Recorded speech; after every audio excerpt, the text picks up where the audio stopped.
Welcome to Conversations with Big Rich. This is an interview-style podcast. Those interviews are all involved in the off-road industry. Being involved, like all of my guests are, is a lifestyle, not just a job. I talk to competitive teams, racers, rock crawlers, business owners, employees, media, and private park owners, men and women who have found their way into this exciting and addictive lifestyle. We discuss their personal history, struggles, successes, and reboots.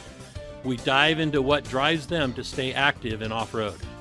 We all hope to shed some light on how to find a path into this world we live and love and call off-road.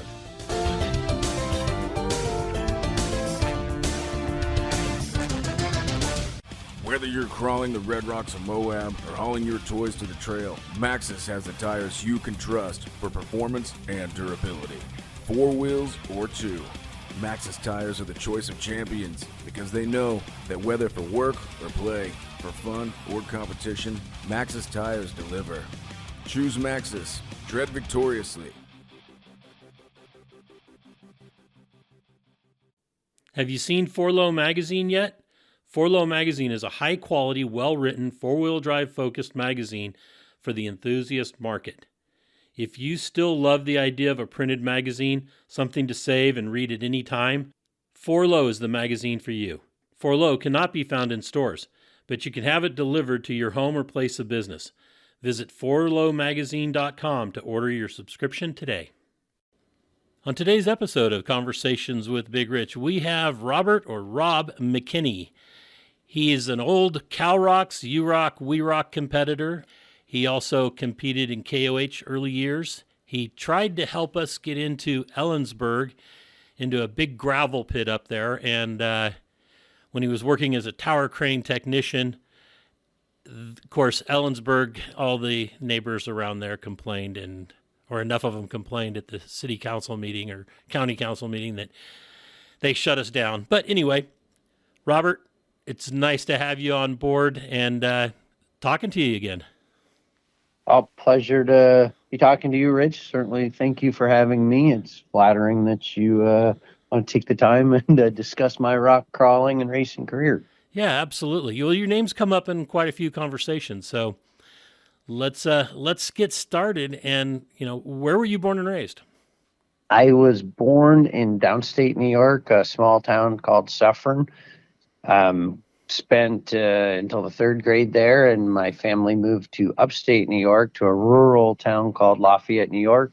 Spent my grade school and high school years there. It was farming, mostly communities. Neighbors had all farms. Cows were our neighbors. It was a good place to grow up. So you grew up really rural then? Definitely. Our graduating class was 60, and we all knew each other. That's awesome. It was a small town. That's pretty cool. So was there a lot of farmland around there then, I guess, and were you able to like explore the other areas, or were the neighbors like keep out of our property? No, it was pretty open, good community, good people around us growing up. At least the farmers were farmers. You worked for them as a kid. Hay season, you baled and stacked hay. You drove tractor when they needed it. Usually it was being a kid. You did all the hard labor work, shoveled and stacked, and it was good living. No, definitely nothing to regret on that end. And so were you close enough to town for school that you were able to walk, or were you given a ride, or did you have to bus in? We had a school bus, but I wasn't always the best behaved kid, and early on I got relieved of my privilege to ride the school bus. So I had a pretty long walk to school.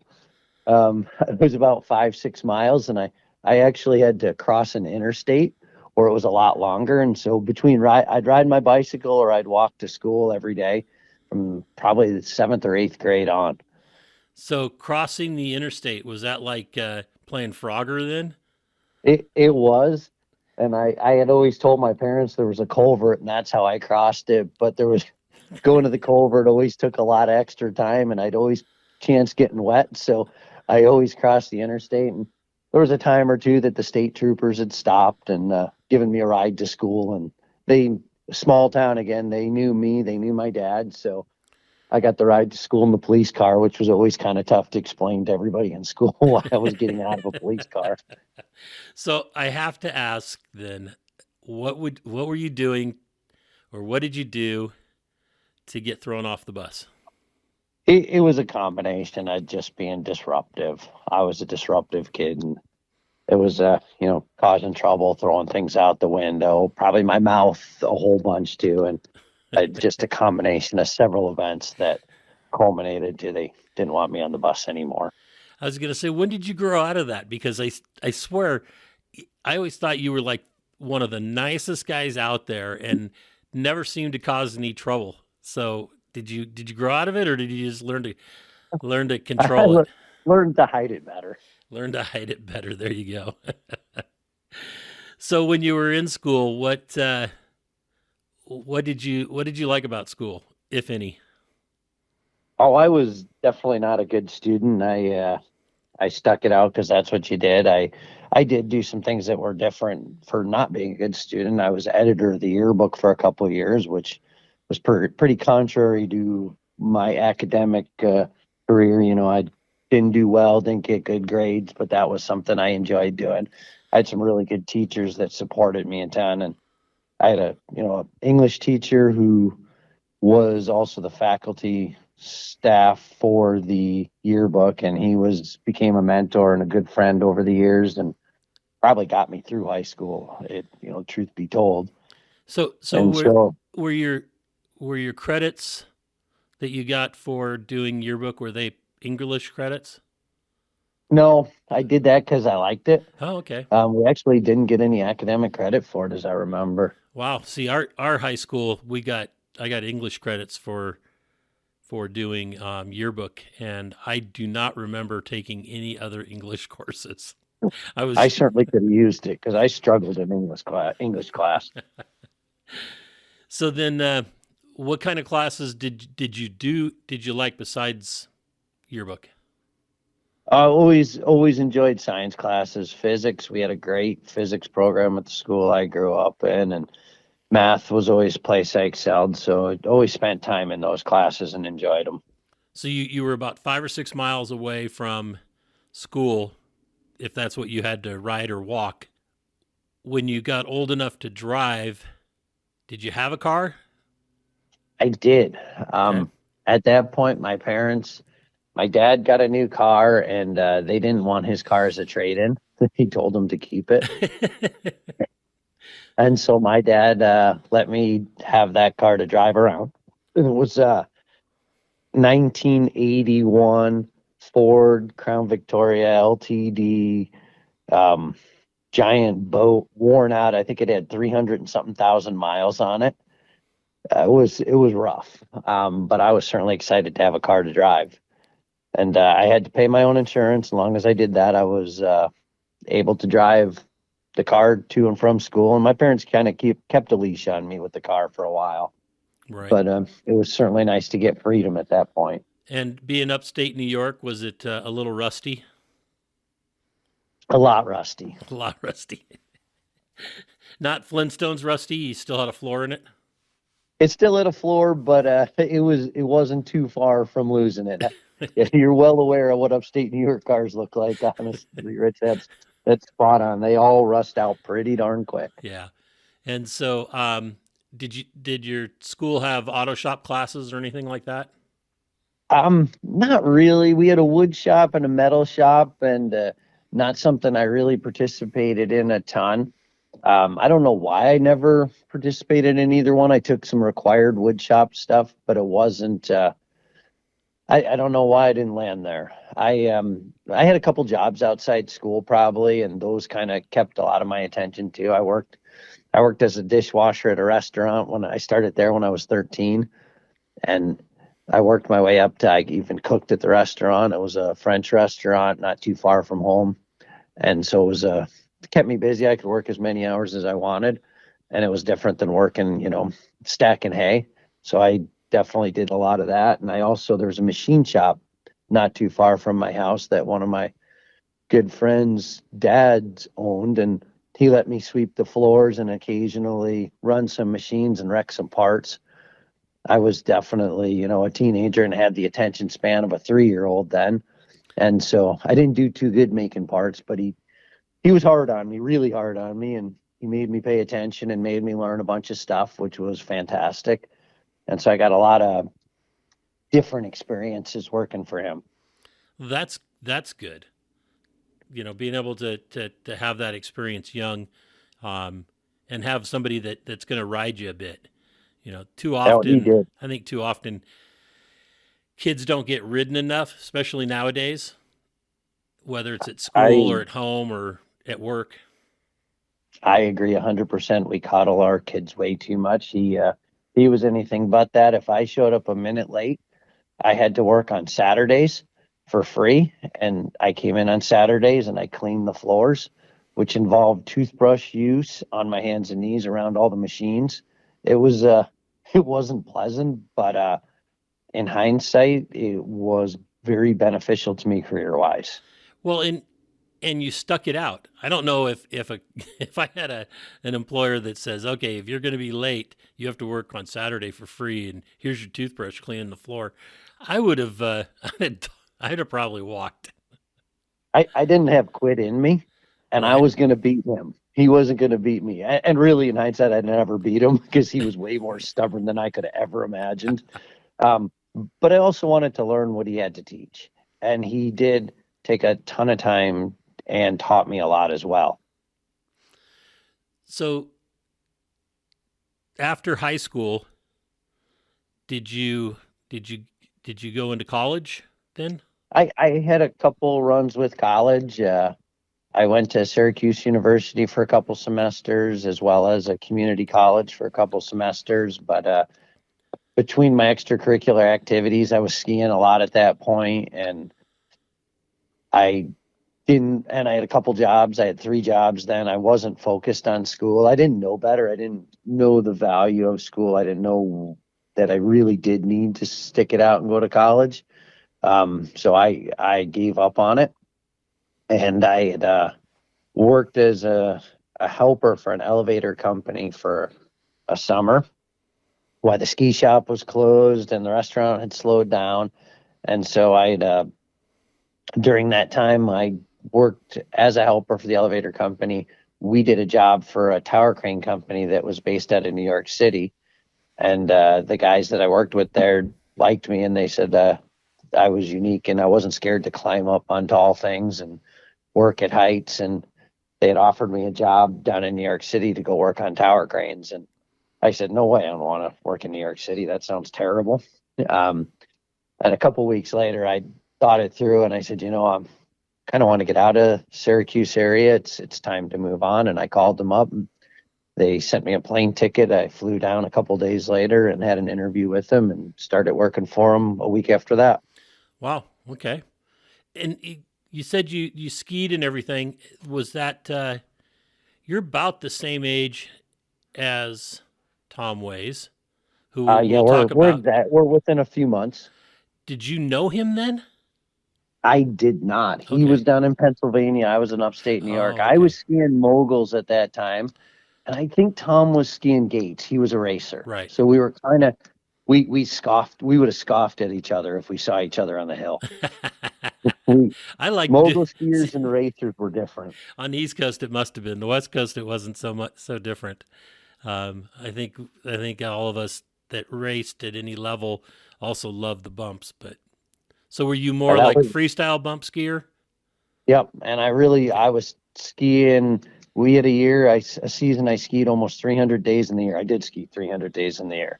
We started skiing in early season in Killington, Vermont, and I ended my season in August at Whistler, Blackcomb that year. It was the most, and it was the last I really skied. I burned myself out doing it.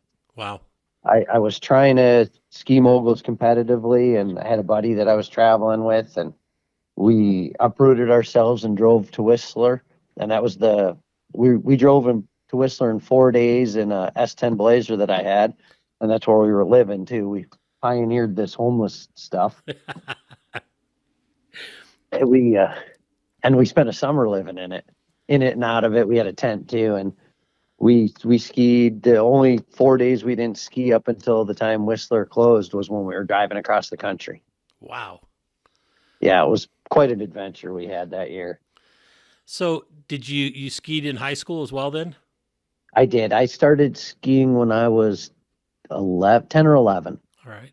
And I lived 20 minutes from a ski hill, a little small podunk ski hill, but we skied just about every day after school. We skied every day on the weekends. We spent a lot of time skiing. Nice. Did you suffer any injuries that still bother you? Or did you figure, Oh, are your knees all and tore hips. up? And my knees and hips are sore a lot. I don't know as I could solely attribute that to skiing, but I'm sure it did not help. Yeah, I think a lot of bump skiers have that issue. I know that I hurt my knees working out at event sites, with the rock crawls and stuff, but I know that it didn't do my knees any good, knees and hips any good from all that skiing. No, for sure not. Like, so we skied all the time. We had night skiing at the place we skied, and I worked as a ski instructor a couple nights a week there when I wasn't doing other stuff, and so it was there all the time, and it's a lot of hours on the slope skiing. Nice. So Yeah, it was you were definitely a good you definitely were bumming it then. time. Yeah, we played ski bum for a while. And what's your favorite place that you've ever skied? I'd still throw it out. The old days, Blackcomb was awesome before it got commercialized. It was spectacular. That's awesome. And maybe there or Mad River Glen Okay. in New Hampshire. And who were some of the names of the guys that were, top bump skiers back then? The guys we always looked up to and wanted to be like were Glenn Plake and Mike Hatchup and Scott Schmidt. They were our heroes back then. They made a bunch of, low budget ski movies, the Blizzard of Oz, License to Thrill, and we watched those until we wore the VHS tapes out several different times. Well, see, now you're really aging yourself. VHS tapes. Yeah, well, that's all we had. There was no DVDs for those movies. I bet you those movies never came out in DVD. Right. Well, that's interesting. I didn't know that. That's something I bet a lot of people will be surprised to hear. And that was kind of how actually Tom Ways and I first clicked, is we both knew we rock climbed and we skied. And so that's kind of something we both started talking about shortly after we met. We had some stuff in common. And let's talk about some of that, how you guys met. You competed early with Cal Rocks, U Rock, and We Rock. And I think it was like we figured maybe around 2004. And yeah, I think that's when we first started. And I know Tom used to compete with us as well. Is that where you met him? That is where I met him, and it's a pretty funny story how we met. Excellent. It was at a Cougar Buttes event. And I couldn't tell you which one, Rich, but it was Cougar Buttes event. He was spotting for Derek. Okay. And that's Derek Trent. Derek Trent. And Bob Rogie was the official on the course. And Jesus. We were in line behind them. And Bob Rogie made a call Tom didn't like. And we had just introduced ourselves to Tom and Derek and didn't really know him, but he seemed like a pretty cool guy. Well, Tom got a little heated with Bob, and Bob's not a small fella, and nor is Tom, but when you stand Tom next to Bob, Bob's huge. Right. Tom tore his shirt off his back. It was a We Rock shirt. He tore it off, or it was maybe a Cal Rock shirt, and he threw it on the ground and he stomped on it, and he challenged Rogie to a fight over the call. And we were all with him. We were getting behind. We got you, Tom. And that's how we really got to know each other. And I'll bet Rogie was scared. Not a bit. No. Not a bit. He stood his ground with Tom and backed him down, and it was all good in the end. But boy, this guy tore his shirt off and is going to fight this giant. I like him. That's awesome because, Tom ended up fighting a bear off out of his cabin or his house up in Tahoe So it was, I guess that was a little precursor, was Yeah. challenging Bob. Never quite thought of it like that, but I would agree. That's you tell people the story about Tom and the bear, and nobody really believes you because they don't know Tom and they've never seen him in action. And if they did know him or they'd seen him in action, they'd believe the story. Absolutely, absolutely. So let's talk about those early days of rock crawling. What were you driving? I started out with a 71 FJ40 with a small block Chevy in it. Okay, and It you were was my daily driver, and I was competing with it for a while. I didn't have a lot of wasn't making great decisions in my life at that point. So, competing with something you had to drive to work wasn't exactly smart. And I evolved out of that pretty quick because I realized it wasn't going to work. It was something that we put together, me and had some great friends, have some great friends, and I would say a significant amount of my friends that I have now I made through rock crawling, off-roading, and competing. And we all still keep in touch. Todd Hale, who owned Olympic Off Road, was where we all got our parts from and kind of learned from. And he encouraged me to start competing and supported me, helped me with parts, and helped me wrench on stuff from time to time, and went to competitions with us. And he was kind of our motivator initially with the Land Cruisers because he had a Land Cruiser, and a whole bunch of the guys we hung around had Land Cruisers. So that was what we all wanted to have and wanted to compete with. So we competed with the Land Cruiser for a couple seasons, and we hit a point where we couldn't keep it together. That the tires had gotten bigger and better, and the parts hadn't kept up with it. And we could break parts at will. Particularly, we were at Fernley Reno Raceway, and I had the tires turned, and a good buddy of mine, Jeff, was spotting. He said, "What are you going to do?" I said, "Jeff, if we go, we're going to break the axle. You know it." He said, "Well, break it or just sit there." And so I broke the axle, and we were dragging the car off the course. And he said to me, he said, "Rob, when are you just going to quit throwing good money at this thing and build something to compete with?" And that was the last time I competed with the Land Cruiser. He kind of hit home for me, and he was spot on that we were never going to be able to make the Land Cruiser competitive. right. And so we went home, and I started walking in circles and thinking, and we looking at the magazines with all the real cars in it. Shannon Campbell was kind of always bubbled to the top. He was competing a bunch at U-Rocks, and he was doing really well, and his cars were really cool. And so I started making copies of all the pictures in the magazine of them, and I put them all up in the shop, and the walls were lined with them. And I was trying to figure out how to build a car and what I wanted to do.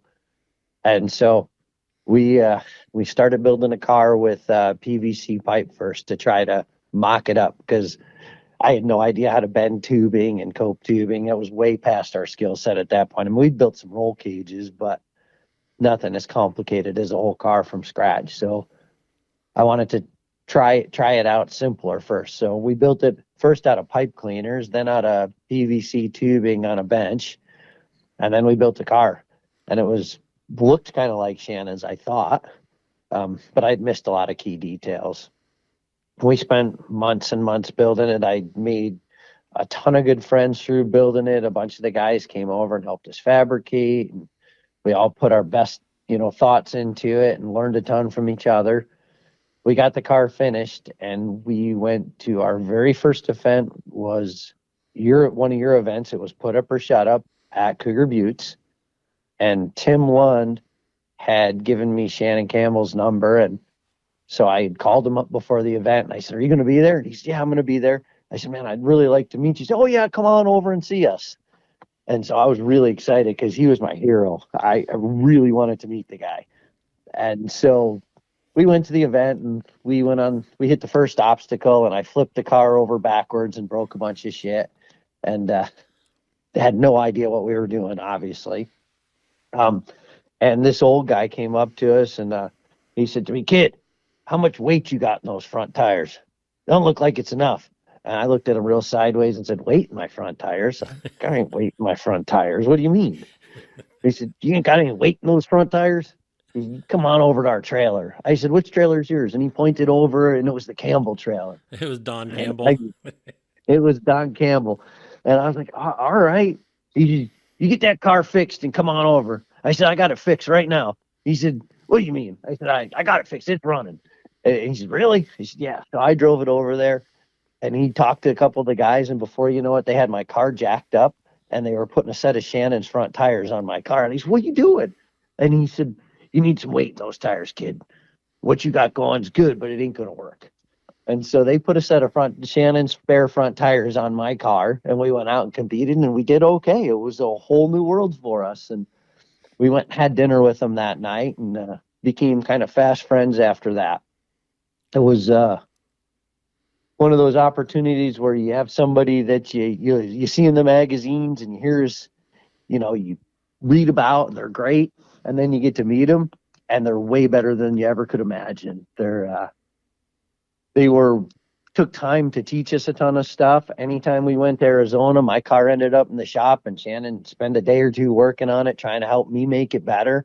Always had an idea on how we can improve things. I wasn't allowed to stay in hotels in Arizona.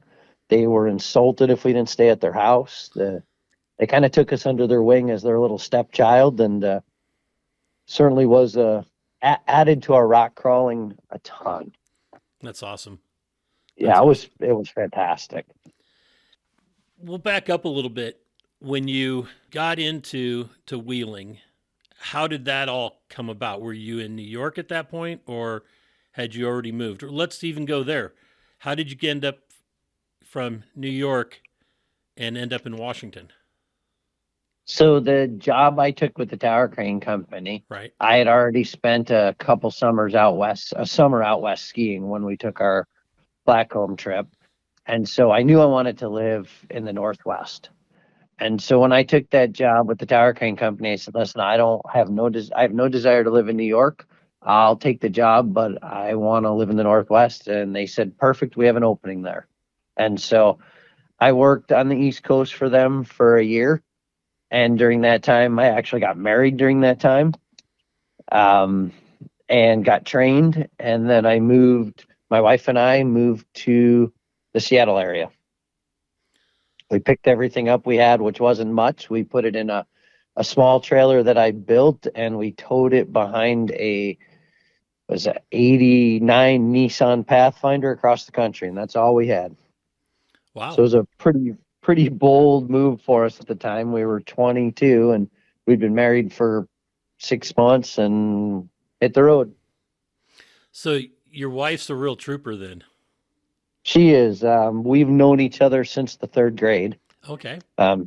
We never dated in high school. We were always friends and did a lot of stuff together, but we didn't date until her college years, and I was working at the time and screwing off. So she knew I definitely had a rambunctious side and liked to do things differently than everybody else. And yeah, she's a trooper. She puts up with a lot. I mean, she put up with the years of rock crawling and KOH and all the other stuff we do, which we all know takes a toll on everything, financial and time. Yeah, financially and time, correct. And to have a woman by your side that is supportive really makes a difference. Yeah, no doubt. No, I didn't say supportive. She puts up with it. She puts up with it. Okay, She's well smart. That's She's smarter than that. Okay. If she supported me, she knows it'd get way worse out of hand. No, she always did support me in it too. She was always encouraging and supportive, definitely. So then, how did you end up with the Land Cruiser? I wanted to get an old Bronco, and I couldn't find one that I could afford. And I found an old Land Cruiser that was pretty cheap, and I bought it. And I still have it. Nice. I've had it for 26 years. Wow. Okay. Yeah. So it'd still probably be hard to afford an old Bronco. Those things keep jumping in prices. Boy, they certainly do. I went from wanting an old Bronco to a Scout to what I could afford ended up being a Land Cruiser, and I'm pretty darn glad I landed there because, all the guys that have Land Cruisers kind of, oh, yeah, Land Cruiser, they're a friend right away. They don't even need to know you, and they're their friend. And I met a lot of people that stopped you on the road that had a Land Cruiser, and they wanted to talk to you. Right. That's So it was awesome. definitely always glad I ended up there. And let's talk about your very first event. That was that Pacific Northwest crawling. I forget what that was called, but it was up there, It along the was in the Columbia River. Columbia River Gorge. Yep, Yes. just outside of Vantage. Vantage, that's it. It's Yep, it was a Vantage. all those lava bluffs with all the sand, right? Yeah, they were basaltin columns, I think, and sand at the top and sand at the bottom, and big drop offs and not great climbs. It was a ton of fun. We we went there, and we had spent weeks and months preparing the car, and we were gonna win. We were sure of it, and we did do pretty good. But it was pretty eye opening to us um, how inexperienced we were at it. Really, we had done a bunch of wheeling, but competing was a whole different thing.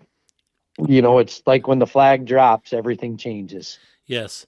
The That's one of the things that I always try to warn teams about when they call up and they say, "Okay, we're coming out to compete," and I so often I get well, we do the most extreme crawling. Me and my friends, we're the best extreme crawlers in our area, our state. We're this, we're that. And I'm like, okay, you got to remember you're not getting to pick your own line. I mean, you can take your own line, but you have to drive mine, and and then reality hits when they start walking the courses before they actually run them.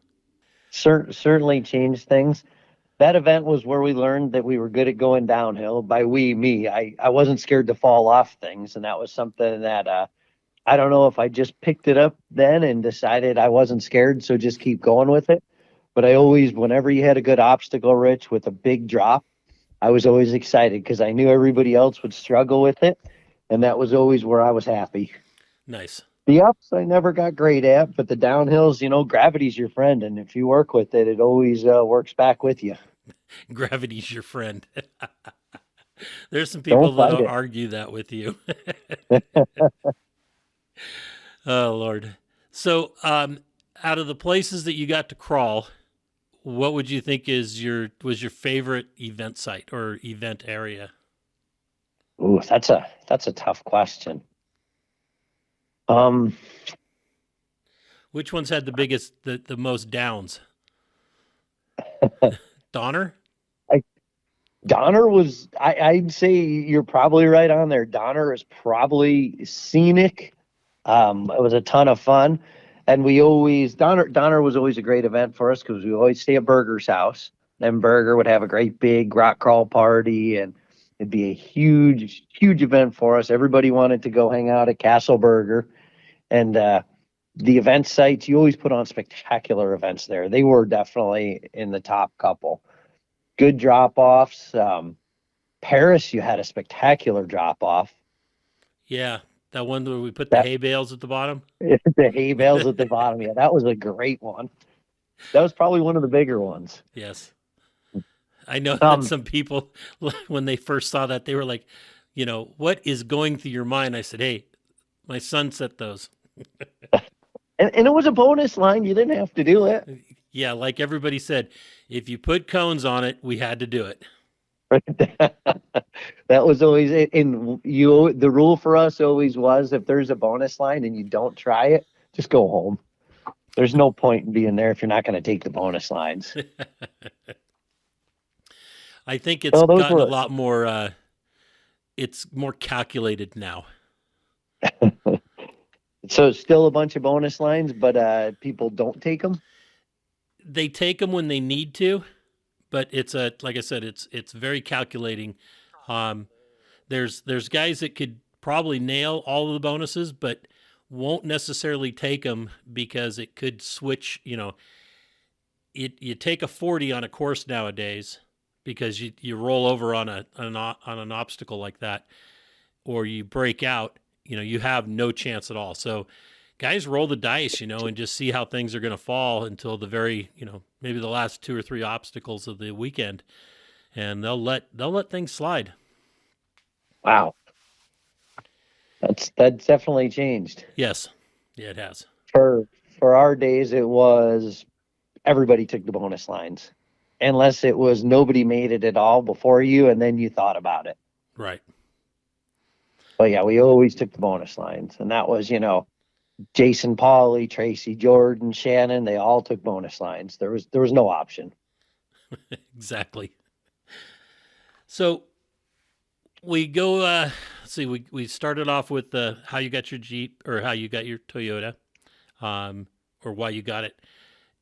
Your beginning of the rock crawling and everything. When was it that you just finally said, "Okay, I'm done with rock crawling"? Was that after you started racing KOH?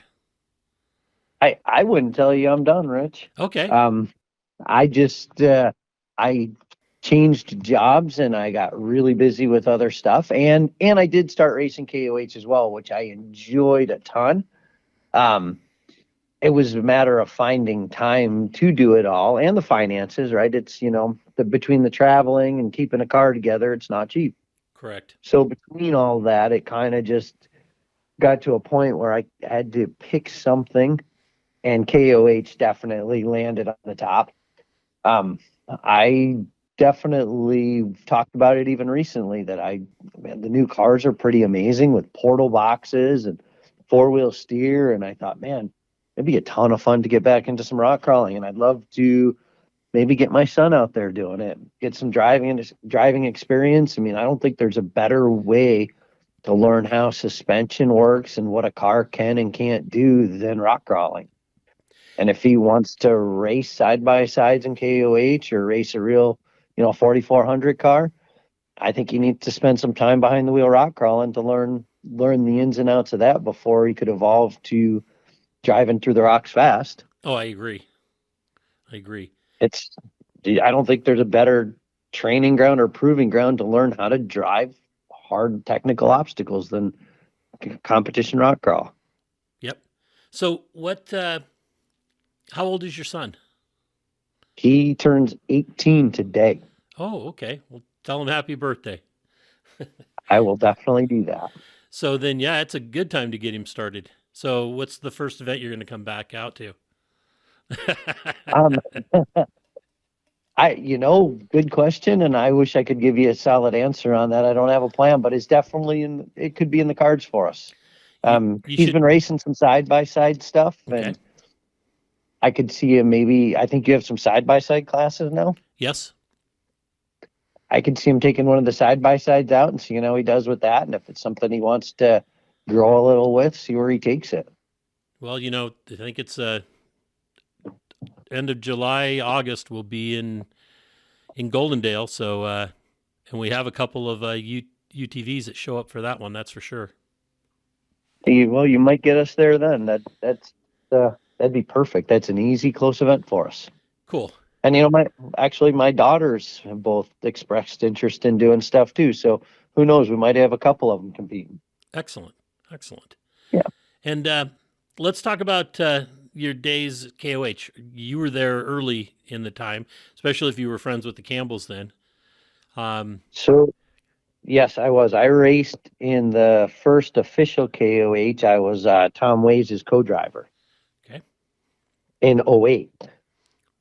Right. And Tom had his first car, which was, an evolution of what he rock crawled with and ran trails with. So things were pretty primitive back then. But Tom and I had a great time competing and racing together. It was very different than it is now. It was an adventure. The next year, I got my own car, and I say my own car. I was the luckiest guy in the lake bed. Shannon and Nick Campbell had put together a deal where if I helped pay for the car, Nick and I would split KOH. He'd drive half, I'd drive half. And so that was the start of my KOH driving, is Nick and I had a car that I flew down to Arizona and helped them finish. And we went to the lake bed and we raced. we did that for 3 years in a row, and we did really pretty well. We had a couple top 10 finishes and a couple top 20 finishes. We had a good run.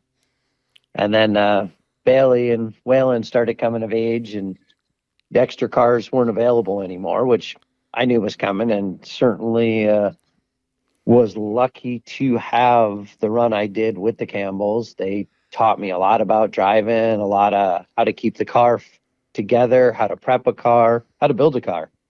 It was a privilege to get to do that. That's cool. And you guys, was that a two-seater that you were racing? We did a two-seater for a couple years, and then we had a single-seater the last year that I raced with them that we ran. And the single-seater was more modeled towards like what Shannon was driving at the time, more of a low-slung rock buggy type car as opposed to a full chassis, bigger car with two seats. Hadn't evolved two-seaters into anything small at that point yet. Right. And let's talk about your some of the runs down there. What was some of the most memorable occasions while you were racing KOH?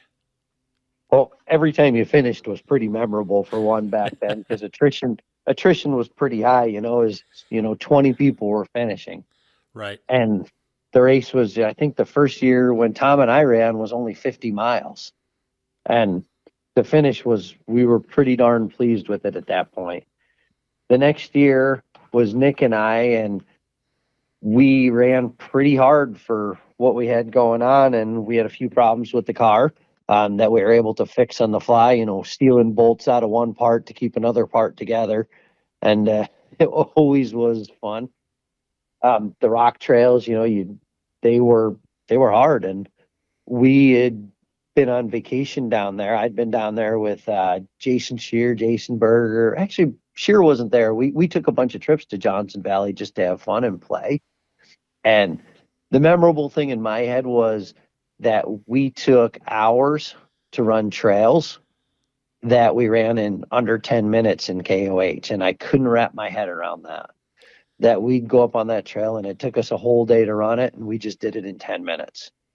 We had Nick and I had the famous Casey Curry incident where we might or might not have driven over a Campbell car that Casey was driving, and we didn't make any friends there, but he was in the way and we needed traction, so it had to happen. Oh Lord, that's awesome. And that's those early days is when spectators were right down on the race course too. When you drove into Jackhammer, the crowd parted to get you so you could get through it, and you were worried about hitting people because they were right on the course. They were touching your tires always. They were leaned against you. They were right in the middle of it. It was pretty awesome. It was quite an experience. And then BLM said, "What the hell are you guys doing?" And made everybody get back up on the hillsides. It's a good thing they did that before anything serious happened. We got away with it for, first 4 or 5 years of KOH. So it was definitely them stepping in wasn't necessarily bad. It was fun and I miss it, but it was the right thing to do.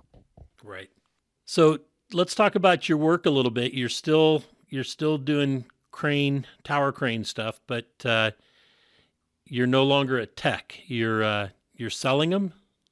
Nope. I run operations for a tower crane rental company based in Seattle. I'm an office guy now. I sit at a desk and have a computer, and I drive around and visit customers and put out fires. So more I'm a firefighter and a babysitter.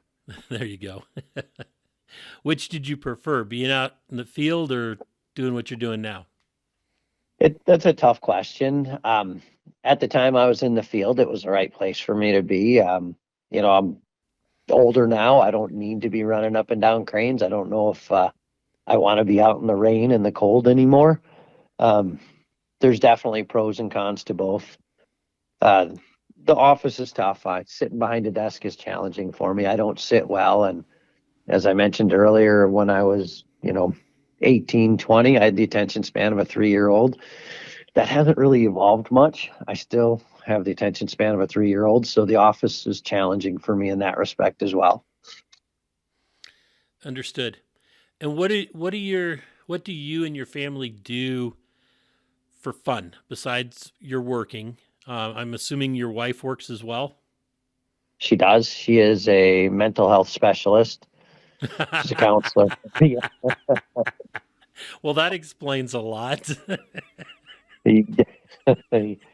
Yeah, that always, most people have a lot of insight at that point when they understand what she does. So was she into that beforehand, or was it just something that came natural after you guys got married? That's what she went to college for, and Okay. she's since evolved it into, she has a master's and a bunch of alphabet soup along with her name, a bunch of specialties she has, and she has her own practice that she runs now. So it's evolved a bunch since we got married, but that's where her direction has been.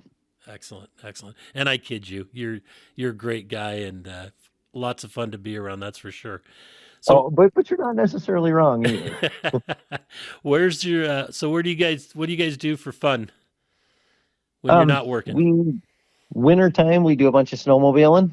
When I got burned out on skiing, it got too crowded, too expensive, and I just burned out as well. I pretty well gave up on it, and I started snowmobiling, and has since taken snowmobiling up as something I enjoy, probably what I enjoy the most, and the family does too. That we go out.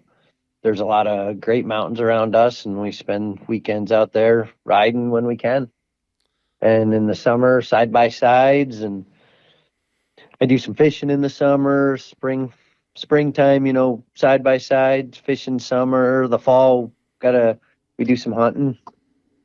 So kind of a mixed bag of stuff. Cool. And do you still keep up with what's going on in the rock crawling world or KOH? I do. I still stay in touch. I guess a little further in KOH after I stopped driving, I co-drove for Tom a couple years. Seeing, I think it was 18 and 19, I co-drove for Tom at KOH. So got back into that arena for a little bit with him, and that was a ton of fun. It was amazing to see how everything had evolved and where everybody was driving wise and the cars were.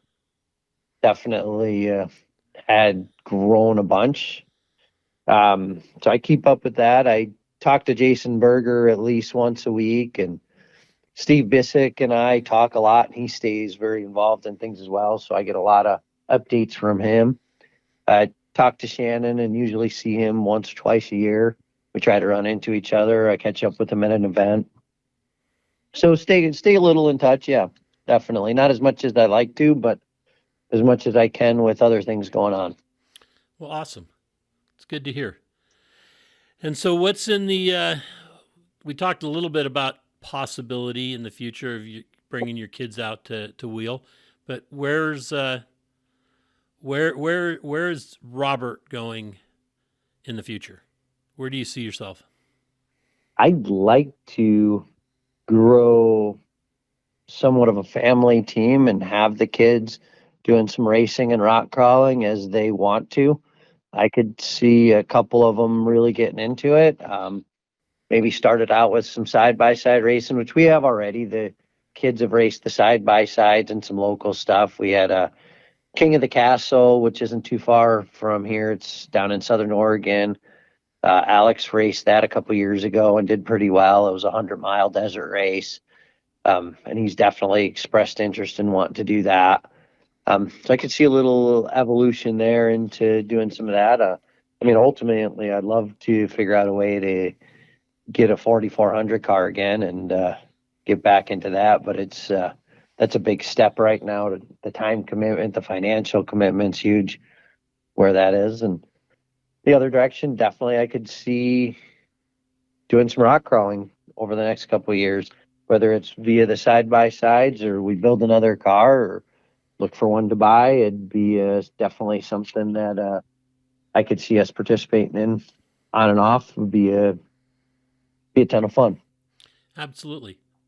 Well, I know that it'd be really nice to have you back out there. We really I miss you. I don't know if anybody else does, but I have missed you. Do I know anybody that's still there, Rich? You know what? There's not a lot of guys that are still competing. Cody Wagner he took off this last season, but I think he's coming back out for most of the year this year. Awesome. Jesse Haynes is still competing. He was East Coast but moved out here, and he's the top gun right now. Him and one of the guys out of Northern California, Dave Wong. He's now down in Sand Hollow area of St. George, and he's another one of the top dogs. So he was around in those years, but it was more as staff helping at the events, and they used to help with some recovery and stuff. He was with the Sierra Posse Club, but those are the guys you're going to know. I know Tracy Jordan was talking about getting his daughter involved, but that hasn't happened yet. So we'll see. Where that goes. That'd be fantastic. Yeah. I don't see Cody playing second fiddle to anybody for long either. He's pretty darn competitive. Oh yeah, absolutely. Absolutely. That'd be a tough one for him. Well, Robert, I want to say thank you very much for coming on board on Conversations with Big Rich and talking about your history and your life in general and rock crawling and racing. And I really appreciate you spending the time with us. Oh, it's my pleasure, Rich. Certainly great to talk to you, and definitely miss spending time with you guys and everybody else out there rock crawling and racing. It's, as I said, we made a ton of great friends that we still stay in touch with. And when all the dust clears and, we park the cars, it's all those friends that you really have and remember. And over those years, we've acquired quite a few, and it's been a pleasure. Absolutely. And hope to see you in Goldendale. Looking forward to it, Rich. All right, Robert, take care. You too. Take care. Bye. All right, bye. Well, that's another episode of Conversations with Big Rich. I'd like to thank you all for listening. If you could do us a favor and leave us a review on any podcast service that you happen to be listening on, or send us an email or a text message or a Facebook message, and let me know any ideas that you have, or if there's anybody that you have that you think would be a great guest, please forward the contact information to me so that we can try to get them on. And always remember, live life to the fullest. Enjoying life is a must. Follow your dreams and live life with all the gusto you can. Thank you.